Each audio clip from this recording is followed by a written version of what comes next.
Yesu Kristo nashimwe. Uyu ni umunsi wa 215 dusoma Bibiliya.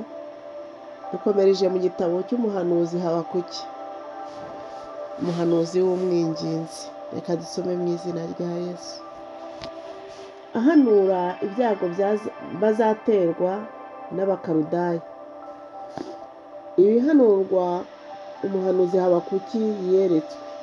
Uwiteka we, nzataka utanyumva ngeze ryari? Ngutakira iby'urugomo ruriho ntubikize.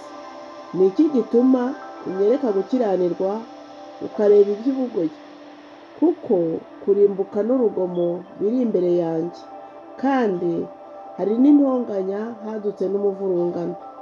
Nicyo gituma amategeko acogora, kandi mu nkiko nta rubanza rutunganye rugihinguka, kuko inkozi z'ibibi zigose abakiranutsi. Nicyo gituma imanza zitabera zigoramye. Yemwe abari mu mahanga mwe, nimurebe mwitegereze kandi mwumirwe, kuko mu gihe cyanyu ngiye gukora umurimo mutari bwemere n'aho mwawubwirwa.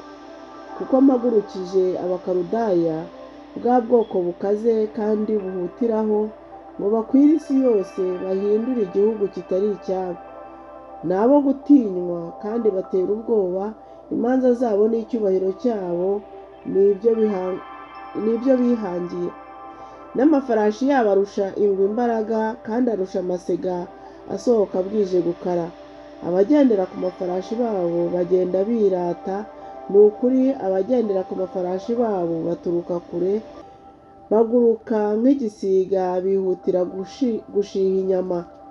Bose bazanwa no kugira iby'urugomo, bahanga amaso imbere yabo, kandi bakoranya imfate nk'abarunda umusenyi. Ni ukuri baseka abami n'ibikomangoma, nabyo barabishinyagurira. Bahinyura ibihome byose kuko batindaho igitaka cyo kuzamukiraho bakabifata, maze bakihuta nk'umuyaga, bagahitana bagakora ibizira. Amaboko yabo bayagize imana yabo. Mbese nturihoraho, Uwiteka Mana yanjye, Uwera wanjye? Ntabwo tuzapfa. Uwiteka we, wamutegetse gusohoza amateka, nawe Rutare wamushyiriyeho guhana. Ufite amaso atunganye, adakunda kureba ikibi, habe no kwitegereza ubugoryi. Kuki ureba abakora uburiganya ukihorera, igihe umunyabibi amira umuntu umurusha gukiranuka? Ugahwanya abantu n'amafi yo mu nyanja, nk'ibyikurura hasi bitagira umwami ubitegeka. Bose abazamuza ururobo, akabafatisha mu muraka we, akabakoranyiriza mu rushundura rwe. Nicyo gituma anezerwa kandi akishima. Nicyo gituma atambirira urushundura rwe, akosereza imibavu umuraka we, kuko ari byo bitera umugabane we kuba mwinshi, ibyo kurya bye bigatubuka. Mbese yakunkumura urushundura rwe, akareka guhora yica amahanga? Habakuki ibice 2.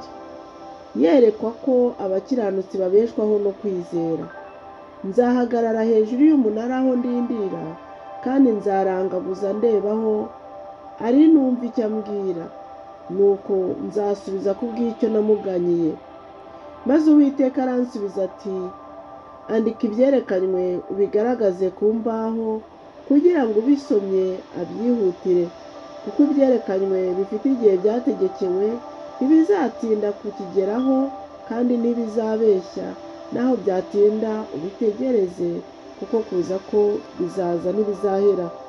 Dore umutima we wishyize hejuru ntumutunganyemo, ariko umukiranutsi azabeshwaho no kwizera kwe.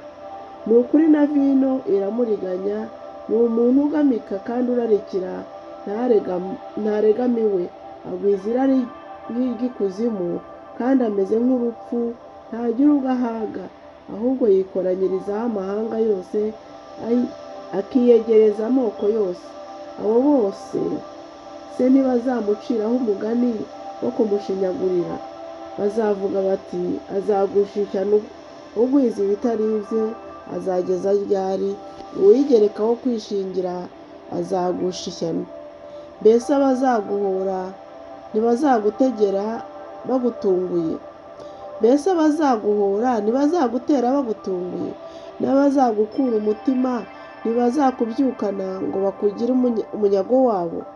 Ubwo wanyaze amahanga menshi, amoko yose yasigaye nawe azakunyaga, aguhoye amaraso y'abantu n'urugomo igihugu cyagiriwe n'umurwa n'abawutuyemo bose. Azagusha ishyano ushakira inzu y'inyungu mbi, kugira ngo yiyarikire icyari cye hejuru, ngo abone uko akira ukuboko k'umubi. Inzu yawe wayiteje ibikozasoni, kuko warimbuye amoko menshi, ugacumurira ubugingo bwawe. Kuko ibuye rizatakira ku nkike, kandi isoko yo mu gisenge cy'inzu izarisubiza.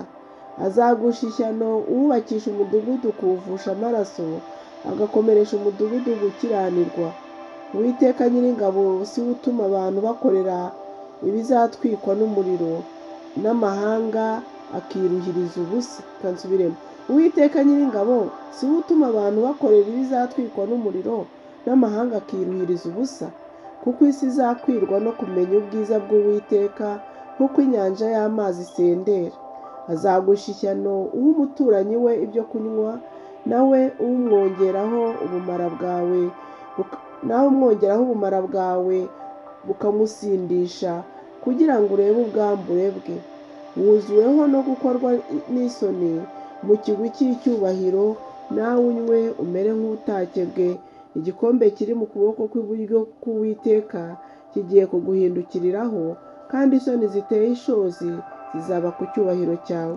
Kuko urugomo i Lebanoni hagiriwe no kurimbuka kw'inyamaswa kwabateye ubwoba bizakugeraho kubw'amaraso y'abantu n'urugomo igihugu cyagiriwe, ndetse n'umurwa n'abawutuyemo bose.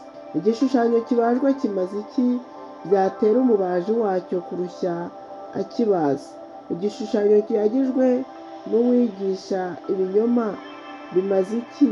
Byatuma uwakibumbye akiringira, akarema ibigirwamana bitavuga.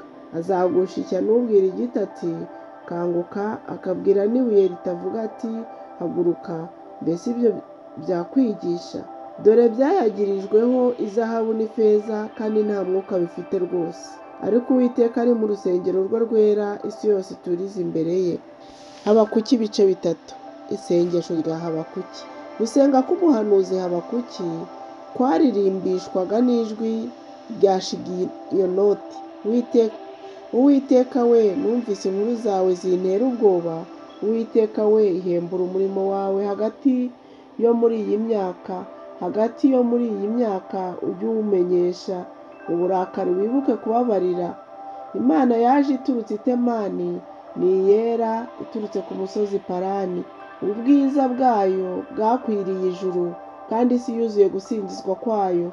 Kurabagirana kwayo kwari kumeze nk'umucyo, imyambi y'umucyo yavaga mu kuboko kwayo, niho ububasha bwayo bwari bubitswe. Icyorezo cyanyuraga imbere yayo, n'amakara yaka akava ku birenge byayo.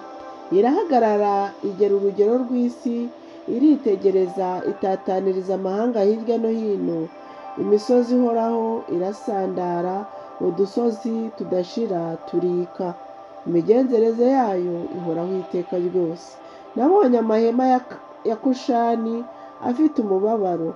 Inyegamo zo mu gihugu cy'Imidiyani zahinze umushyitsi. Mbese imigezi niyo Uwiteka yarakariye? Cyangwa se uburakari bwawe bwari ku migezi? Cyangwa umujinya wawe ku nyanja? Kugira ngo ugendere ku mafarashi yawe no ku magare y'agakiza kawe? Umuheto wawe warawujishuye rwose. Imyambi y'ijambo ryawe niyo muvumo wavumishije imiryango. Wasataguje isi imigezi. Imisozi yarakubonye ihinda umushyitsi, amasumo y'amazi arahita. Imuhengeri humvikanishwa ijwi ryaho, hategera amaboko yaho hejuru. Izuba n'ukwezi bihagarara mu kibanza cyabyo. Kubw'umucyo imyambi yawe yagendanaga, no kubwo kwaka kw'icumu ryawe rirabagirana.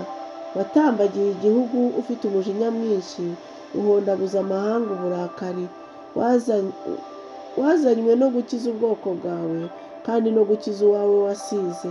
Wakomerekeje umutwe w'inzu y'inkozi y'ibibi, ukuraho urufatiro ugeza mu gihumbi cyayo.